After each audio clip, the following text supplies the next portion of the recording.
नमस्कार दोस्तों, स्वागत है हमारे YouTube चैनल में। देश और दुनिया की तमाम खबरें जो आज सुर्खियों में बनी रही, वो सारी खबरें लेकर मैं आपके सामने इस वीडियो के रूप में उपस्थित हूँ। तो चलिए शुरू करते हैं। विश्व स्वास्थ्य संगठन ने निलंबित किया इंसानों पर हाइड्रोक्सी क्लोरोक्विन का परीक्षण। तो पूरी खबर क्या है? विश्व स्वास्थ्य संगठन ने सोमवार को एहतियात के तौर पर कोविड-19 के उपचार के लिए हाइड्रोक्सी क्लोरोक्विन के अस्थायी रूप से परीक्षणों को निलंबित कर दिया। WHO के प्रमुख टेड्रोस एडनोम गेब्रियस ने वर्चुअल प्रेस कॉन्फ्रेंस में बताया कि लैसेंट में एक अध्ययन के पिछले सप्ताह प्रकाशित होने के बाद यह संकेत मिला कि कोविड-19 रोगियों पर दवा का उपयोग करने से उनके मरने की संभावना बढ़ सकती है।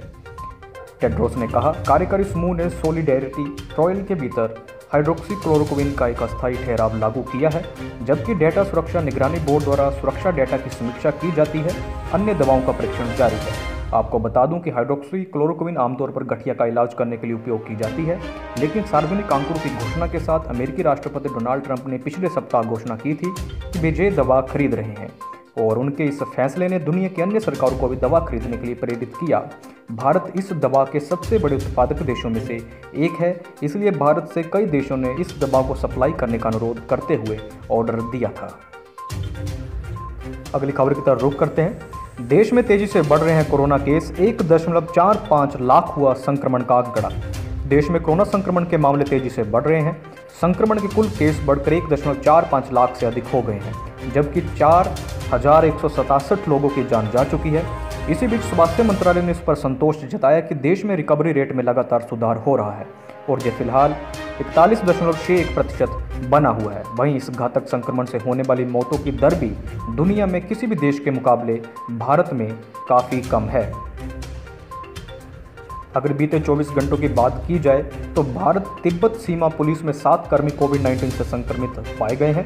इसके साथ ही ITBP में संक्रमण के एक्टिव केस कुल 74 हैं।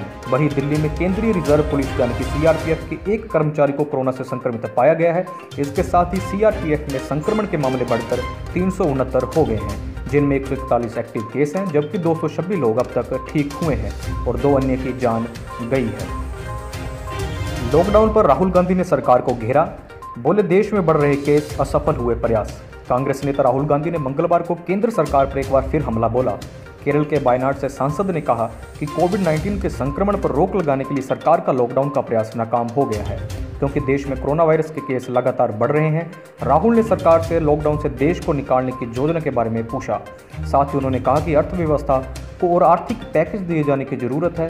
संकट की इस घड़ी में राज्य अकेले अपनी लड़ाई लड़ रहे हैं।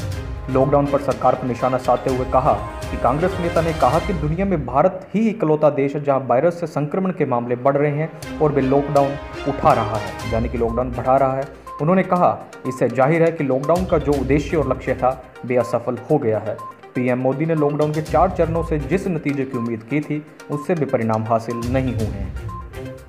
अगली खबर की तरफ बढ़ते हैं।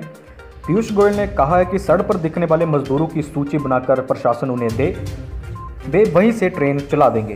प्रवासी मजदूरों के लिए ट्रेन चलाए जाने को लेकर राजनीति भी जमकर हो रही है। ट्रेन चलाए जाने को लेकर महाराष्ट्र सरकार और केंद्रीय रेल मंत्री पीयूष गोयल के बीच जुबानी जंग देखने को मिली। अब रेल मंत्री ने कहा कि रेलवे देश के 700 जिलों के लिए ट्रेन चलाने के लिए तैयार है। इसके लिए जिला प्रशासन को उन्हें सूची सौंपनी होगी। गोयल ने कांग्रेस पर निशाना साधते हुए कहा कि इस मसले पर विपक्ष को राजनीति नहीं करनी चाहिए। केंद्र सरकार बिना किसी भेदभाव के सभी राज्यों की मदद कर रही है। उन्होंने कहा, यदि कोई भी मजदूर सड़क पर दिखे तो जिला प्रशासन उनकी लिस्ट बनाकर उनका स्थान बता दें कि उन्हें कहां पर जाना है। हम वहीं से ट्रेन चलाकर उन्हें उनके गंतव्य स्थान तक पहुंचा देंगे। रेल मंत्री ने कहा कि सरकार बिना भेदभाव के सभी राज्यों की मदद कर रही है। राज्यों के अनुरोध को देखते हुए उनके लिए ट्रेनें भेजी जा रही हैं। भारत में गंभीर समस्या बने टिड्डी दल। मध्य प्रदेश और राजस्थान से सटे यूपी के 10 जिलों में अलर्ट। टिड्डियों के दल ने उत्तर भारत के कई राज्यों की मुश्किलें बढ़ा दी हैं।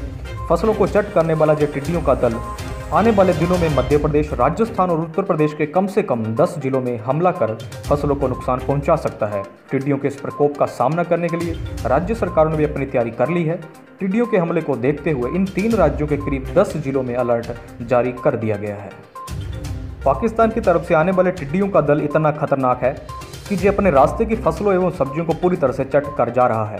फसलों एवं सब्जियों को जिस तरह से बर्बाद कर रहे हैं, उससे आने वाले समय में खाद्य पूर्ति की चेन और करोड़ों लोगों की आजीविका पर संकट खड़ा हो सकता है। राजस्थान, मध्य प्रदेश, महाराष्ट्र में इनका प्रकोप बढ़ता जा रहा है। आशंका जताई जा रही है कि अब ये यूपी की तरफ कूच कर सकते हैं। अब बात करते हैं खेल जगत की। विराट कोहली बस 133 रन दूर है खास रिकॉर्ड से। ऐसा करने वाले दूसरे भारतीय बनेंगे। कोरोना वायरस महामारी के कारण पूरी दुनिया में दहशत बनी हुई है। क्रिकेट भी पूरी तरह से ठप है, लेकिन धीरे धीरे ये वापसी की ओर कदम बढ़ा रहा है। कई देशों ने वापसी की तैयारी कर दी है और भारत भी दक्षिण अफ्रीका दौरे पर विचार कर रहा है। जैसे ही क्रिकेट शुरू होगा, वैसे ही कई खिलाड़ी एक बार फिर आंकड़ों के पहाड़ पर चढ़ाई शुरू कर देंगे। ऐसे ही एक रिकॉर्ड मास्टर है विराट कोहली। वो एक और खास वनडे रिकॉर्ड के करीब है। विराट कोहली अब वनडे क्रिकेट में 12,000 रन पूरा करने से सिर्फ 133 रन दूर हैं। अब तक इस प्रारूप में विराट कोहली 43 शतक जड़ चुके हैं, जो कि सचिन तेंदुलकर के बाद दूसरे नंबर पर हैं। वनडे क्रिकेटर में अगर किसी भारतीय खिलाड़ी ने 12,000 रन का आंकड़ा अपने नाम दर्ज कराया है तो वे हैं सचिन तेंदुलकर। सचिन ने अपने वनडे करियर में सर्वाधिक 18,426 रन बनाए थे।